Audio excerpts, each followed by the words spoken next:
ரசாயனம் மூலம் செயற்கையாக மாம்பழங்களை பழுக்க வைத்து விற்பனை செய்தால் 5,000 ரூபாய் அபராதம் விதிக்கப்படுவதோடு உணவு பாதுகாப்புத்துறை உரிமம் ரத்து செய்யப்படும் என தமிழக அரசு எச்சரித்துள்ளது. இது தொடர்பான கூடுதல் தகவல்களை தருகிறார் செய்தியாளர் முனாஃப். விவரங்கள் என்ன?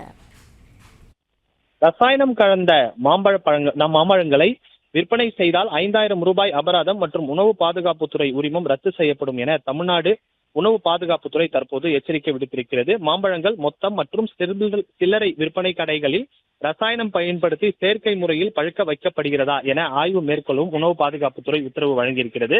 குறிப்பாக மாம்பழம் சீசன் காரணமாக பல்வேறு வகையான மாம்பழங்கள் கோடை காலங்களில் அதிக அளவில் விற்பனைக்கு வருகிறது.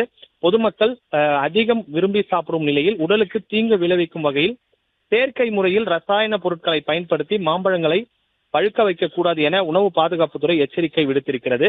மாம்பழப்பழங்கள் அதிக லாபத்துக்காக விற்பனை செய்வதற்காக ரசாயன முறையில் மாம்பழப்பழங்களை பழுக்க வைக்கப்படுகிறது என புகார்கள் தொடர்ந்து எழுந்த வண்ணம் இருக்கிறது. இந்த நிலையில் மாம்பழப்பழ விற்பனையாளர்கள் இயற்கை முறையில் பழுக்க வைத்த மாம்பழங்களை மட்டுமே விற்பனை செய்ய வேண்டும் என அறிவுறுத்தப்பட்டிருக்கிறது. வரும் நாட்களில் தொடர் ஆய்வு மேற்கொள்ளப்படும். அப்போது ரசாயன முறையில் மாம்பழங்கள் பழுக்க வைத்து விற்பனை செய்தால் அவை பறிமுதல் செய்யப்பட்டு சம்பந்தப்பட்ட கடை உரிமையாளருக்கு 5,000 ரூபாய் அபராதம் விதிக்கப்படும் எனவும் தெரிவித்துக் கொள்ளப்பட்டிருக்கிறது. பிளே ஸ்டோர் மற்றும் ஆப் ஸ்டோரில் இருந்து பாலிமர் செயலியை QR கோடு மூலம் பதிவிறக்கம் செய்யுங்கள். செய்திகளை உடனுக்குடன் பெறுங்கள்.